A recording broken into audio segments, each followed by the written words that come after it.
Heydər Əliyevin Azərbaycan tarixində rolu prezident. Bu dəmir yolu Zəngəzurla Naxçıvanı birləşdirəcək. Şuşa əldən gedərsə başıma güllə çaxaram deyən o namərd Köçəryan sərhədimizə Şişqayaya gəldi. Qondarma Artsaq bayrağı ilə.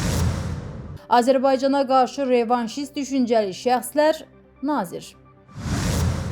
Putin Kremldən Paşinyana xəbərdarlıq etdi. Qarabağ buğda əkən bir neçə generalın nəzarət altındaydı.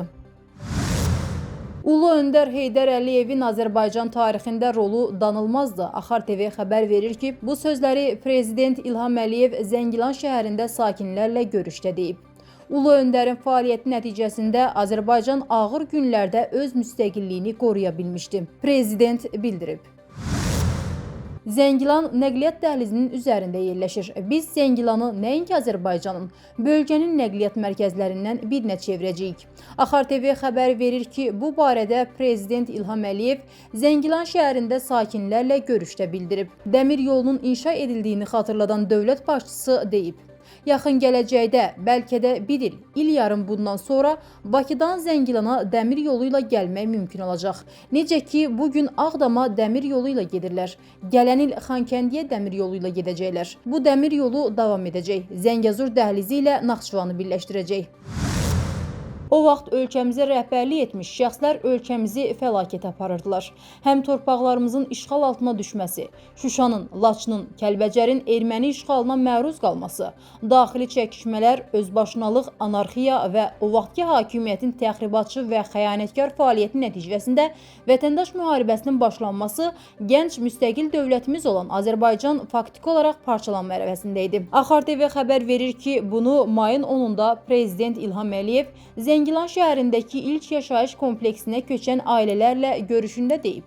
O vaxt əgər Heydər Əliyev xalqın tələbi ilə hakimiyyətə gəlməsəydi, xalqımızın, dövlətimizin taleyi çox ağır ola bilərdi. Məhz onun fəaliyyəti nəticəsində bütün mənfi meyllərə son qoyuldu. Vətəndaş müharibəsinə son qoyuldu. Hakimiyyətsizlik, özbaşınalıq kimi hallara son qoyuldu. Ölkəmizdə sabitlik yaradıldı. İnkişaf başlandı və yavaş-yavaş ordu quruculuğu da artıq getməyə başladı.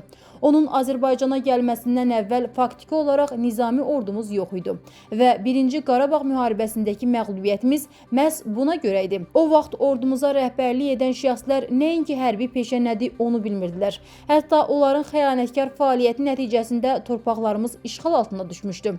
Şuşa əldən gedərsə başıma güllə çaxaram deyən o namərd xain bugün də orada-burada sülənir. Amma o vaxt dərdimiz ondaydı ki, onun kimi adamlar Azərbaycanın əsas vəzifələrini zəbt etmişdilər. Heç bir biliyi, bacarığı, iş təcrübəsi olmayan, küçədən keçən insanlar 1-ci, 2-ci, 3-cü, 4-cü şəxs təyin olunmuşdular.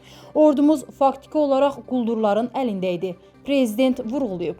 Qeyd edək ki, Şuşa əldən gedərsə başıma güllə çaxaram fikrinin sabiq Müdafiə naziri Rəhim Qazıyevə məxsus olduğu bildirilir. Ermənistan blokunun baş nazirliyə namizədi Robert Köçəryan seçki kampaniyası çərçivəsində Göyçə mahalına gəlib. Axar TV xəbər verir ki, o Şişqaya kəndi sakinləri ilə görüşüb. Köçəryana əvvəlcədən təşkil edilmiş şəkildə Artsaq bayrağı təqdim edilib və Artsaq bizimdir şüarı səsləndirilib. Qeyd edək ki, Şişqaya Göyçə gölünün şərqində Azərbaycanla sərhəddə yerləşir. Ermənilər 1991-ci ildən sonra Azərbaycanlıların zorla deport olunmasından sonra kəndin adını dəyişib Geğamasar qoyub. Əfsuslar olsun ki, Ermənistanda hələ də Azərbaycana qarşı revanşist düşüncəli şəxslər var və onlar bu istiqaməti seçki qabağı kampaniya zamanı açıq şəkildə nümayiş etdirirlər. Axar TV xəbər verir ki, bunu ümumilli lider Heydər Əliyevin anadan olmasının 103-cü il dönümü ilə bağlı fəxri xiyabanı ziyarət edən Azərbaycanın Xarici İşlər Naziri Ceyhun Bayramov jurnalistlərə açıqlamasında deyib. Nazir bildirib ki, iyunun 7-sində Ermənistanda keçiriləcək parlament seçkiləri ölkənin siyasi gələcəyi baxımından əhəmiyyət daşıyır. Faktiki olaraq hökumətin formalaşması bu seçkilərin nəticələrindən asılıdır və orada gərgin mübarizə gedir. Fərqli siyasi qruplar seçki qabağı kampaniya dövründə müxtəlif vasitələrdən istifadə edir. Ceyhun Bayramov vurğulayıb ki, Azərbaycan regionda lider dövlət kimi milli maraqlarına uyğun siyasət yürütməyə davam edəcək. Azərbaycan dövləti prosesləri diqqətlə izləyir və siyasətini ilk növbədə Azərbaycanın milli maraqları əsasında qurur. Rusiya prezidenti Vladimir Putin faşizm üzərində qələbə günü münasibətilə keçirilən tədbirlərdən sonra Kremldə ayaqüstü mətbuat konfransında Ukraynaya qarşı müharibə və yaxın şərqdəki gərginlikdən danışarkən Ermənistanın baş naziri Nikol Paşinyana da xəbərdarlıq mesajı göndərməyi unutmayıb. Kreml sahibi Paşinyanla son görüşündə ona söylədiyini bir daha təkrarlayıb. Ermənistan Avrasiya İqtisadi İttifaqında üzvlüklə Avropa Birliyinə inteqrasiya kursu əsasında seçim etməlidir. Axar TV xəbər verir ki, bu sözləri politoloq Elxan Şahinoğlu qeyd edib. Ancaq Vladimir Putin bu dəfə mövzu ilə bağlı iki əlavəsini də edib.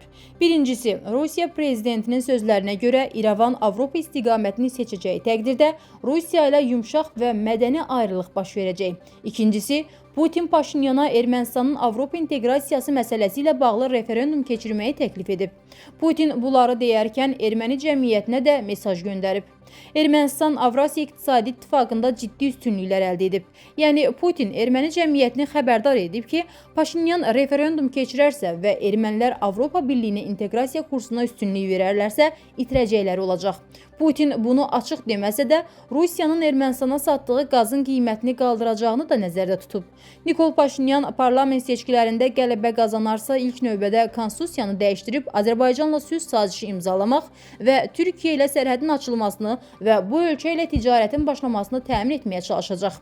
Bununla paralel olaraq Tramp yolunun tikintisinə başlanacaq. Əlbəttə, Nikol Paşinyan Rusiyanın yerinə Avropa İttifaqı ilə inteqrasiyanı seçmək istəyər. Ancaq reallıq budur ki, İrəvan istəsə belə Ermənistan qısa zaman kəsiyində Avropa Birliyinin üzvü olmayacaq. Bunu Paşinyan da anlayır, Putin də. Ona görə də Putin seçim et tələbi ilə Paşinyanı küncə sıxmağa və bu yolla Ermənistandakı radikal müxalifətin əlini gücləndirməyə çalışır.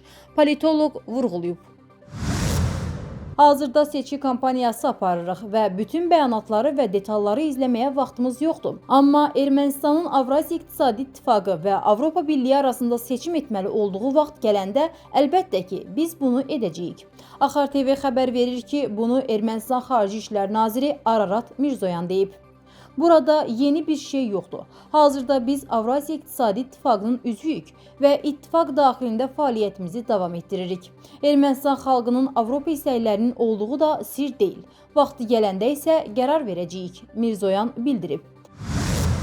Deyirlər ki, Qarabağda ərazi itirmişik, ölənlər haqqında pis danışmaq istəmirəm, amma həmin yer buğda əkən bir neçə generalın nəzarəti altındaydı. Axar TV xəbər verir ki, bunu Ermənistanın baş naziri Nikol Paşinyan deyib. Biz orada məktəblər və ya fabriklər tikmişik, o torpaq bizim deyildi, o bildirib.